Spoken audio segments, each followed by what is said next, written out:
What's up everyone, this is Luke and welcome back to another video. Today I'm going to be talking about the 5 reasons that you lose money betting or you don't make enough money betting. You probably lose. You might think that you don't, but you probably do, and that is the simple fact of the matter. Recently I did another video on this kind of subject. I spoke about a couple of things. I'm going to speak about them again in this video today, but a lot of people misunderstood what I meant. They misinterpreted what I was getting at, and perhaps I wasn't quite clear enough, so I'm going to go over those as well. And the 5 things that I talk about in this video, they're all going to be actionable things, so you can go away and you can actually make sure that you don't make these mistakes or that you do these certain things in order to make sure that you make more money betting. I know that I've had a lot of new subscribers recently thanks to the fantasy football content, so I hope you've been enjoying that, and I hope that you enjoy this betting content as well. Let's get stuck in. So the first reason that you lose money betting is that you don't understand value. Man City to win is not a good bet. Well, it's not necessarily a good bet anyway. You have to have Man City to win at the right price. You have to have any team to win at the right price, or any horse or anything else. A good bet does not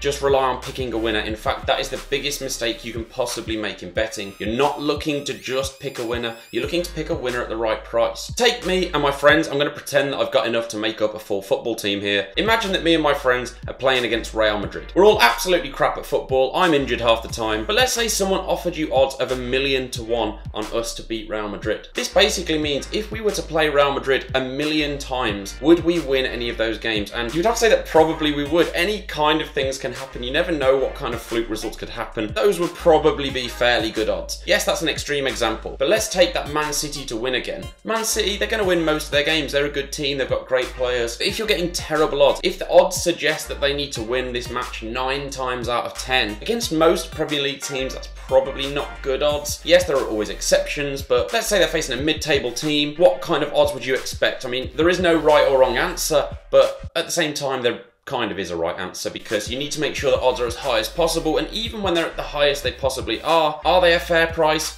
Who knows? You need to learn to make decisions on finding value. And here's a secret that the bookies don't want you to know. Bookmakers do not allow winning players. They don't allow people that know how to find value. So if you've never been banned from a bookmaker, then you don't know how to find value. It's as simple as that. Point 2, you use irrelevant stats. And I know that these tips are sort of a bit generic, but they're going to get more specific as we move on. A lot of people out there will bet on a team because they haven't lost against another team in 10 years. But this is just a ridiculous stat most of the time. It's completely irrelevant. Most of the time these teams will have different managers, they'll have different players. The only thing that will be the same is the kits and the stadiums they play in. If you've got a different manager, the playing styles aren't the same. If you've got different players, obviously the ability levels aren't exactly the same, and the way that they play isn't the same either. So you have to learn to take these things and completely ignore the stats that are out there that bookies love to feed to you, because it's the type of thing that makes you go on to lose money. Learn to use stats that actually matter, how teams fare when they're playing against certain playing styles. That's a really important one for me. It's not just about how good the opposition is, but what type of football they play. Styles make matches. So that's a really quick tip for you.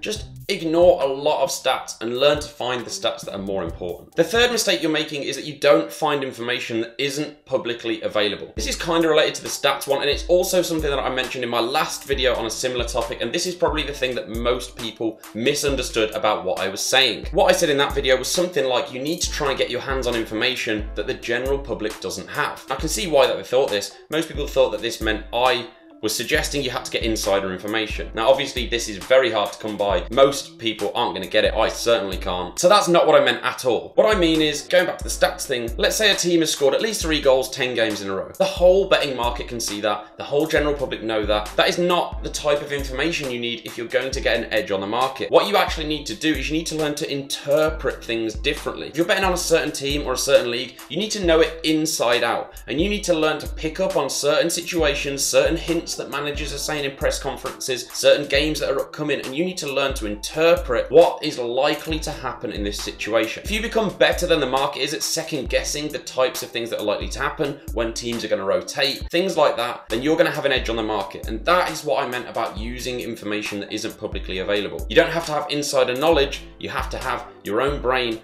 and your own intuition and go with it. Just before we move on to the next point as well, I do want to say, if you are enjoying this video, if you could hit that like button, and if you haven't yet subscribed and you fancy doing so, hit the subscribe button as well. Let's move on to the next point now. The fourth point is you don't take the best price, and this also relates to the first point about you not knowing how to take value. You always need to try and take the best price on a certain selection. Don't be lazy. I know that a lot of people don't want funds tied up in all different bookmakers, but don't just not bet with a different site because you can't be asked to deposit. That's ridiculous. Bookmakers will not be loyal to you. If you learn how to beat them, they will boot you out as quickly as anything. So do not be loyal to them. You need to take the best prices in order to make a profit. If you're looking to bet on a certain team or a certain horse, always make sure you're getting the best possible price. And here's a secret for you. Usually the best price is available on an exchange, not a bookmaker. Bookmakers have overrounds, they need to make a profit via their odds alone, whereas exchanges make their profit from commission, which means the odds are much higher and you actually walk away with more profit the vast majority of the time. If you're not yet using an exchange, I have popped a couple of links in the description below so you can check those out and get yourself signed up. The fifth and final point is that you don't exploit promotions. Ultimately, bookmakers put promotions out there to make people lose more money. But if you're smart, you can learn to make a profit from them. That's what I've been doing for years. That's how I make the vast majority of my money in betting. It's what I've been teaching on this channel for a long time too. It's what I've been teaching on the website for a long time too. It is very low risk and consistent profits. And if you are in the UK and you want to learn how to do this, I have popped a link to my free course in the description below. As I say, it's free. All you need to do, pop your email in and it will send you 5 lessons over the course of 10 days. So it's not too much information. It's spread nicely out. It should help you learn slowly but efficiently at the same time. So what do you think about the points in this video? Do you agree with anything? Disagree with anything? Have I missed anything? Let me know your thoughts in the comments below. Make sure you hit that like button if you think that you found this one useful. I'm not even the type to hit the like button on videos myself, but I want to encourage you to do it. If you're the same as me and you don't ever hit that like button, but you have liked this video, make an exception because it really does help the channel out. If you are interested in seeing more videos from me, make sure you hit that subscribe button. I've got lots of great stuff coming your way. I hope I can see you again in another video, and until next time,